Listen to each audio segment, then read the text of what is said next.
Hello friends, welcome back to my YouTube channel Delhi को vlog. कैसे हो आप लोग? उम्मीद है सब अच्छे होंगे और सबकी तैयारी अच्छी चल रही होगी। एक न्यूज़ चल रही है कि क्या 1 सितंबर से आपके फॉर्म फिल किए जाएंगे नहीं किए जाएंगे। बिल्कुल आपके 100% 1 तारीख से फॉर्म स्टार्ट हो जाएंगे और जो एग्ज़ाम होगा वो 14 नवंबर से आपके जो शेड्यूल दे रखा है, शेड्यूल जारी कर रखा है एसएससी ने, उसी के हिसाब से होगा। ठीक है, जो कि आपका 14 नवंबर बता रखा है उन्होंने। तो 1 तारीख से आपके फॉर्म ऑफ फिल स्टार्ट हो जाएंगे। तो इम्पोर्टेंट चीज़ें क्या हैं? एक तो अपना जो डीएल है ना वो बनवा लो। ठीक है, जिसका ड्राइविंग लाइसेंस नहीं है वो एग्जामिनेशन में तो बैठ जाएगा, लेकिन फिजिकल के टाइम मान लो 2-3 महीनों बाद अगर फिजिकल होता है तो उस टाइम पे उसको बाहर कर दिया जाएगा। ठीक है, फिजिकल नहीं करवाया जाएगा जिसके पास डीएल नहीं हुआ। तो डीएल आपका कौन सा होना चाहिए? आपके डीएल 3 होते हैं, एक तो 2 व्हीलर का, ठीक है, और एक होता है आपका 2 व्हीलर प्लस 4 व्हीलर, और एक होता है आपका हैवी लाइसेंस। तो आपका जो एलएमवी होता है, ठीक है, लाइट मोटर व्हीकल, उसका आपको जो लाइसेंस है वो बनवाना है आपको। ठीक है, तो वो आपको फिजिकल के टाइम से पहले होना चाहिए, लर्निंग नहीं चलेगा। ठीक है, आपका जो प्रॉपर लाइसेंस होता है वो चलेगा।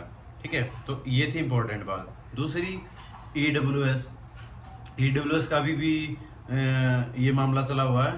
तो आपकी भर्ती में भी ऐसा ना हो, तो उसके लिए थोड़ा केयरफुल रहना है कि जो फाइनेंशियल ईयर होता है ना, जैसे अप्रैल से मार्च तक का, उसके बीच का आपका होना चाहिए, क्योंकि एक एक साल के ड्यूरेशन के टाइम पे ये जो ईडब्ल्यूएस का सर्टिफिकेट वो बनता है। और जिसका भी अगर फाइनेंशियल ईयर के बीच का है तो वो जरूर अप्लाई करें, क्योंकि उसका बेनिफिट होगा आपको।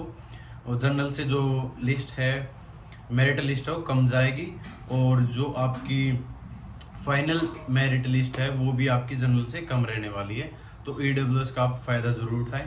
और जिसका भी एससी कैटेगरी का, एसटी का है, वो आपका स्टेट गवर्नमेंट का भी चल जाएगा, और उसमें कोई टाइम पीरियड की बाध्यता नहीं है। और सिर्फ ईडब्ल्यूएस वाला है वो आपका सेंटर का होना जरूरी है। ओबीसी का भी मेरे हिसाब से सेंटर का होना जरूरी है, तो वो भी आप सेंटर का बनवा सकते हैं। ठीक है, तो ये थी आपकी डॉक्यूमेंट से रिलेटेड न्यूज़। ठीक है, और दूसरी बात करते हैं कि जो भी एग्ज़ाम का शेड्यूल है वो क्या चेंज होगा? नहीं, चेंज बिल्कुल भी नहीं होने वाला। आपका जो 14 तारीख बताई गई है, 14 तारीख से आपके एग्ज़ाम वो स्टार्ट हो जाएंगे। काफ़ी कम दिन है आपके पास तैयारी करने के लिए, तो किसी के भी बहकावे में ना आए कि एग्ज़ाम पोस्टपोन हो सकता है या अभी फॉर्म नहीं फिल किए जाएंगे। अब की बार अच्छी खासी वैकेंसी है।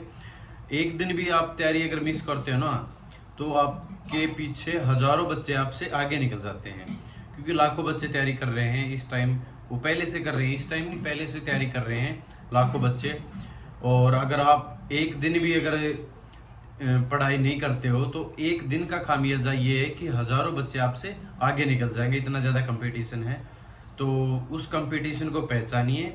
और सिर्फ 2-3 महीने हैं बाकी, उन 2-3 महीनों पर पूरा ध्यान देकर, ठीक है, मन लगाकर पढ़ाई करनी है। कोई इधर उधर की कोई बातें नहीं करनी है, कोई सोशल मीडिया का ज़्यादा यूज़ नहीं करना है। ठीक है, अपने खुद के हैंड रिटन नोट्स बनाओ जितना हो सके। वो करंट अफेयर के हो सकते हैं, मैथ के हो सकते हैं, ठीक है, आपके जीएस के हो सकते हैं, स्टैटिक जीके के हो सकते हैं। तो हैंड रिटन नोट्स बनाओ और उनको बार बार रिवाइज करते रहो।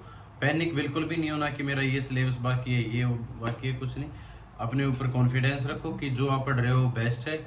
और आपकी जो वीडियोस हैं मैंने डाल दी गई हैं जीएस से रिलेटेड, कंप्यूटर से रिलेटेड, उनमें से आप चीज़ें स्टार्ट कर सकते हो। ये नहीं कि आपको सारी चीज़ें एक साथ पढ़नी है। उसमें जैसे जीएस की मैंने 3-4 बुक्स का जिक्र किया, तो एक बुक को आप अच्छे से अगर 5-7 बार रिवाइज कर ले तो फिर दूसरे बुक के ऊपर जाना आप लोगों को, फिर तीसरी बुक के ऊपर।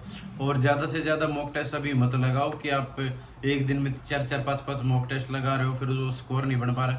अरे पहले अच्छे से पढ़ाई कर लो आप लोग, ठीक है, अच्छे से मन लगाकर, ध्यान लगाकर जो चीज़ें हैं वो पढ़ लो एक बार, उन चीज़ों को अच्छे से कवर कर लो, तब मॉक टेस्ट लगाने का फायदा है ना। अब डिमोटिवेट हो जाओगे आप, स्कोर आएगा आपका 45 से 50 के बीच में, और फिर ये सोचोगे सर अभी तो मेरा स्कोर ही नहीं हो रहा है, तो क्या मैं छोड़ दूं। और दूसरी चीज़, बिल्कुल फोकस लगा के, आपकी कॉलेज के एग्ज़ाम भी आएंगे साथ में, कोई स्टेट का एग्ज़ाम आएगा, लेकिन आप एक फोकस होकर ये सोच के चलो कि मेरे को दिल्ली पुलिस की जॉब चाहिए और दिल्ली पुलिस के लिए मैं क्या क्या चीज़ें मेरे को पढ़नी है, सिर्फ उसी पे फोकस रखो, बाकी आसपास की सभी चीज़ों को एक बार भूल जाओ। ठीक है। हमेशा बंदा इसलिए पजल होता है क्योंकि 2-3 तरह के एग्जाम आ जाते हैं, उसका ही पढ़ लेता, उसका ही पढ़ लेता, वो एक एग्जाम पे तैयारी फोकस नहीं कर पाता, जिसकी वजह से वो जो फाइनल मेरिट लिस्ट है उससे बाहर हो जाता है। तो ऐसा बिल्कुल भी ना करें। ठीक है। और स्वस्थ रहें, घर पे रहें। ठीक है। यही थी छोटी मोटी बातें थी, और पढ़ाई से रिलेटेड और भी मैं वीडियोस है वो डालता रहूँगा, आप लोगों के साथ शेयर करता रहूँगा। तो ये कुछ ज़रूरी इंपॉर्टेंट चीज़ें थी जो आप लोगों के साथ शेयर करनी थी। ठीक है। Thank you so much. जय हिंद, जय भारत।